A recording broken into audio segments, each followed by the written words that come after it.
Hi friends, welcome to my YouTube channel. എല്ലാവർക്കും ഇന്നത്തെ വീഡിയോയിലേക്ക് സ്വാഗതം. അപ്പോഴും ഞങ്ങൾ ചെങ്കോട്ടയിൽ നിന്നും തിരിച്ചു വരുന്ന വഴി 2 വീഡിയോയിൽ ഇട്ടിരുന്നു. മൂന്നാമത്തെ വീഡിയോ ആണിത്. ഇത് തെന്മല ഡാമിനെ കുറിച്ചാണ് കേട്ടോ. അപ്പോൾ കയറി വരുന്ന എൻട്രൻസ് വീഡിയോ എടുക്കാൻ പറ്റിയില്ല. അപ്പോൾ ഈ ചൂസിന് നടക്കാൻ വയ്യാന്ന് പറഞ്ഞിട്ട് അമ്മ അവിടെ ഇരിക്കുമായിരുന്നു. അപ്പം നമ്മൾ എടുത്തുകൊണ്ട് പോകാനായിട്ട് നോക്കി. പിന്നീട് വീണ്ടും നമുക്ക് തന്നെ മനസ്സിലായി അവനെ എടുത്തുകൊണ്ട് അത്രയും ദൂരം നടന്നെന്തിനാ വെറുതെ ബുദ്ധിമുട്ടിക്കുന്നേന്ന് കരുതിയിട്ട് ഞങ്ങൾ അവനെ അവിടെ ഇരുത്തി ഫോട്ടോ എടുക്കാനൊക്കെ ഏൽപ്പിച്ചിട്ട് ഞങ്ങൾ വീഡിയോ എടുക്കാനായിട്ട് മേലോട്ട് പോയി ട്ടോ.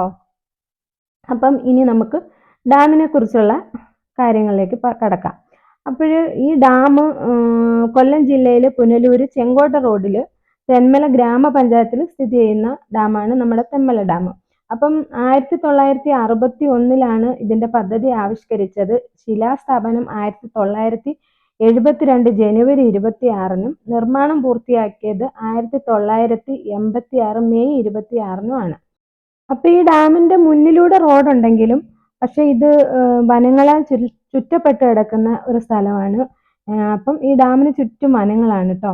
അപ്പം ഈ ഡാം എത്ര ഹെക്ടർ ഉണ്ടെന്ന് പറയുകയാണെങ്കിൽ ഇത് 92,800 ഹെക്ടർ വലിപ്പമുണ്ട് എന്നാണ് പറയുന്നത്. അപ്പോൾ ഭയങ്കരമായ ഒരു ഡാമാണ് കേട്ടോ. നമുക്ക് നടന്ന് കാണുക എന്ന് വെച്ചാൽ ടയേർഡ് ആയിരിക്കുന്നവർക്കൊക്കെ വലിയ ബുദ്ധിമുട്ടാണ്. പണ്ടൊക്കെ ഇതിലെ വാഹനങ്ങളൊക്കെ കടത്തി വിടുമായിരുന്നു. പക്ഷേ ഇപ്പോഴും ഇപ്പം തെന്മല ഇക്കോ ടൂറിസത്തിന്റെ പദ്ധതി പ്രകാരമാക്കിയതിന് ശേഷം അധികം എന്താ പറയുക, വാഹനങ്ങളൊന്നും കയറ്റി വിടാറില്ല.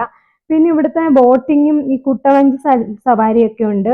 അപ്പൊ അതിനൊക്കെ പ്രത്യേക ടിക്കറ്റ് എടുക്കണം. അപ്പൊ ഞങ്ങൾ വന്നത് കുറച്ച് താമസിച്ചു പോയതുകൊണ്ട് അതിന്റെ ടൈമൊക്കെ കഴിഞ്ഞിരുന്നു. അപ്പം അതുകൊണ്ട് നമുക്ക് അതിലൊന്നും കയറാനൊന്നും പറ്റിയില്ല. പക്ഷെ അവിടെ നടന്ന് വീഡിയോ എടുക്കാനായിട്ട് കുറേ അങ്ങോട്ട് പോകാനായിട്ട് എന്താ പറയാ, കുറേ നടക്കണ്ടേ. അതുകൊണ്ട് ആ ഒരു ബുദ്ധിമുട്ട് പ്രകാരം അങ്ങേ അറ്റത്തോട്ട് നമ്മൾ പോയില്ല കേട്ടോ. അപ്പൊ 2 ഭാഗത്തോട്ടും പോയില്ല. കണ്ടോ, ഇത് ഒത്തിരി ദൂരം അങ്ങോട്ട് കിടപ്പുണ്ട് ഒരു സൈഡ്. അപ്പം ഇപ്പുറത്തെ സൈഡ് പിന്നെ ഉണ്ട്. അപ്പൊ ഇപ്പുറത്തെ സൈഡിലേക്ക് ഞാൻ പോയി. അതെന്താണെന്ന് വെച്ചാൽ ആ സൈഡിലൂടെയാണ് നമ്മൾ കയറി വരുന്നതും ഇറങ്ങി പോകുന്നതും.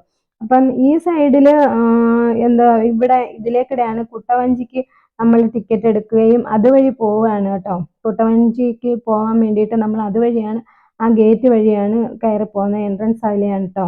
അപ്പം കുട്ടവഞ്ചിക്ക് എത്രയാ റേറ്റ് എന്നൊന്നും ഞാൻ ചോദിച്ചില്ല. എന്തായാലും നമുക്ക് ഈ ഡാമിൽ കയറാൻ വേണ്ടിയിട്ട് പ്രത്യേക പാസൊന്നും എടുക്കേണ്ട കാര്യമില്ല.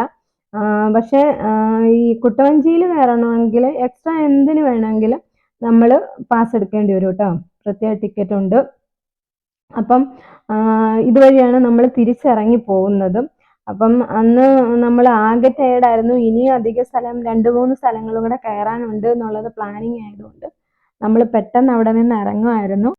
അപ്പോൾ ഇന്നത്തെ വീഡിയോ നിങ്ങൾക്ക് ഇഷ്ടമായി എന്ന് കരുതുന്നു. എൻ്റെ ചാനലിലെ എല്ലാവരും സപ്പോർട്ട് ചെയ്യണം കേട്ടോ. പ്ലീസ് എല്ലാവരും എൻ്റെ വീഡിയോ കാണുക, സപ്പോർട്ട് ചെയ്യുക. അപ്പോൾ ഇന്നത്തെ വീഡിയോ ഇത്രയേ ഉള്ളൂ. അപ്പം അടുത്ത വീഡിയോയിൽ കാണുന്നവരെ ബൈ, ടാറ്റാ.